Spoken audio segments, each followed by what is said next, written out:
of things can affect an area. But I'm going to pick a half-a-mile radius as a potential impact zone for, or what I'll call an area of impact for a wind turbine. When you use a half-mile radius for a wind turbine as an impact zone, and then you compare that to a nuclear fission operation, say a 1 gigawatt nuclear plant, okay? And look at its footprint and its campus and area of impact around it.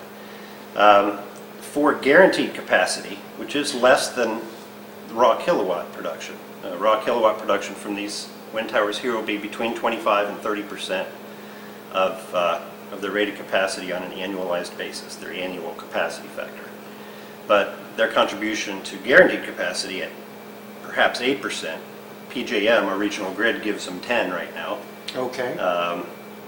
And that's for, they're allowed to bid into capacity auctions up to 10% of their rated capacity. That's what the figure's really used for in the grids. When you crunch these numbers, and I can show them to you if you like, or you can put them up on the screen, it's about 2,000 times more land diffuse, or has about 2,000 times more impact per kilowatt hour of guaranteed capacity. Okay, than a nuclear plant does. Okay, so therefore, by definition, it's liable to have some impact on 2,000 times the number of people or houses. All right. Per useful unit of energy, or guaranteed capacity of energy, than a nuclear plant would. Okay, so that's the sprawl side of the equation, and I think it's important to recognize, that it really would take about 50 Buckeye wind projects, 50 these whole projects in other places, just to eliminate the guaranteed capacity or replace the guaranteed capacity of one large nuclear or equivalent capacity value coal plant, which would have to be about 1.4 gigawatts. So. Okay. Now, that's assuming that that we're considering wind as a baseload power. Well, which nobody has ever claimed. Well, its premise, and the way it's sold to our legislators, is there are a few ways that really don't come together very well. One of them is we've got to stop using that foreign oil. And I talked to T. Boone Pickens. Yeah, we don't generate electricity with foreign oil. That's right, and he's used that argument in an indirect way, saying that we can replace the natural gas we use in our electricity generation sector, take it over here and power our cars and trucks with it, and then we'll make up for it in electricity with wind.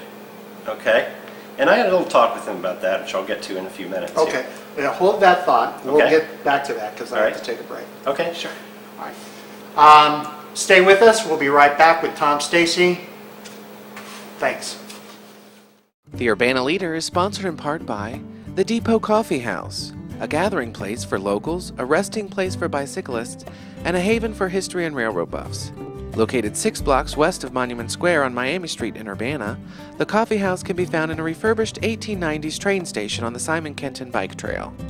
Free Wi-Fi, fresh baked goods, local artwork, and good conversation can be found every day of the week at The Depot from 7 a.m. till 9 p.m.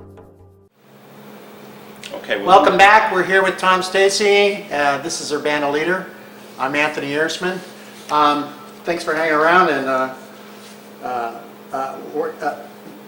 just before the break, you were going to tell a story about meeting with T. Boone Pickens. T. Boone Pickens. Finish that one, and then we'll move on to the next question. I can do that. It's actually it's something that I should mention here. And time sure flies when you're having fun. Yeah. I feel like we've got a lot of ground to cover here. So. We do have a lot of ground. T. Boone Pickens came to Columbus about a year ago and got together with Mike Morris, who is the CEO of American Electric Power. Okay. And they had a little PR shindig and invited a bunch of dignitaries and so forth, and the mayor, Coleman and so forth, to come out. And T. Boone Pickens unveiled his plan to replace gasoline use to some degree with natural gas. Right. And to take that natural gas from the electricity sector and give it to the transportation sector. And then in the electricity sector, he said, well, we can make up for that with wind energy. Well, after they were done, they had a question and answer session, and I took the mic and introduced myself, and I asked him the question, you know, how are you going to do that, Mr. Pickens? Because wind energy increases our need for fast reacting electrical generation. And coal plants and nuclear plants aren't designed for that, maybe to a small degree, but if you're talking 10, 15, 20% of our electricity from wind energy, those sources can't get anywhere near that. Mm-hmm. Even the reactivity they can provide comes at a high heat rate penalty. In other words, it burns more fuel per kilowatt hour produced. They just can't cut off their energy. This is coal primarily. Mm-hmm. Don't you need that natural gas in the electricity sector to balance out the fluctuations in wind? His answer was immediate and quick. Yes, you're right. And then he went right on to say, but we have plenty of natural gas to do both transportation and electricity. We do. And they found they're finding more and more all the time. So. That's right. That's true of most of our natural resources. Apparently, we're the Saudi Arabia of natural gas. That's right. That's right. So, which is a good thing. If you look back at the Energy Information Administration's records over the past 30, 40 years, you'll see the projections, the known reserves of crude oil, the known reserves of coal, the known reserves of natural gas, and they keep going up and up and up and up. Right. You know, they keep going up and up and up. So, but no matter how much they go up, it's still an unsustainable resource. There is an end. Rate, that's right. That's right. After you've dug holes in the ground, eventually there's no more holes to dig or holes to drill. That's true. Right. So Pickens basically, you know, he owns a lot of gas exploration, drilling rights, rigs and so forth. So it sort of makes sense to me that his plan would promote additional use of natural gas. The price of it's going down. So right.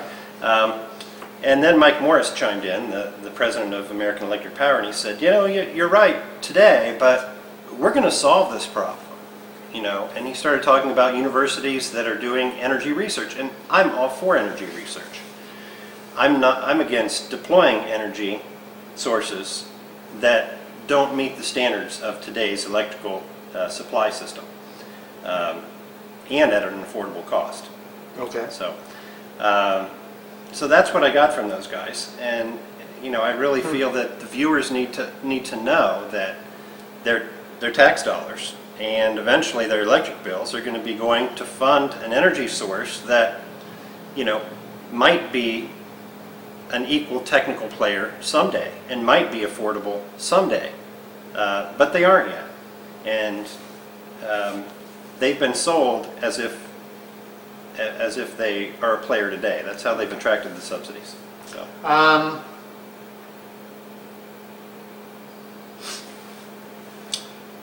I was going to ask you, well, this will be a quick one. What evidence do you possess that leads you to claim wind energy cannot help make the air we breathe cleaner or measurably reduce greenhouse gases? Okay, well, the evidence is found primarily in the fuel efficiency performance or fuel conversion rates of all of the fuels that we have available. Okay.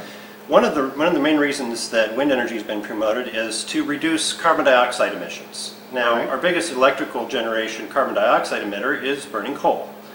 Coal plants can't be directly replaced by wind energy because you can't tweak them and adjust their outputs fast enough. So you need wind and something else to create a stable product like coal before you can start to cut into coal's market. Okay. Okay. The way we do that is with natural gas simple cycle generators or open cycle generators. They're pretty much like jet engines. Mm-hmm. They exhaust a lot of heat, it's wasted, but they can ramp up and down really fast as wind devices, you know, fluctuate in their output, which is pretty fast. Energy output from a wind turbine is proportional to the cube of the wind speed. So if the wind speed drops by 50%, say from 15 miles an hour to 7.5 miles per hour, you only get 1/8 the amount of energy from the wind turbine. And if the wind speed doubles,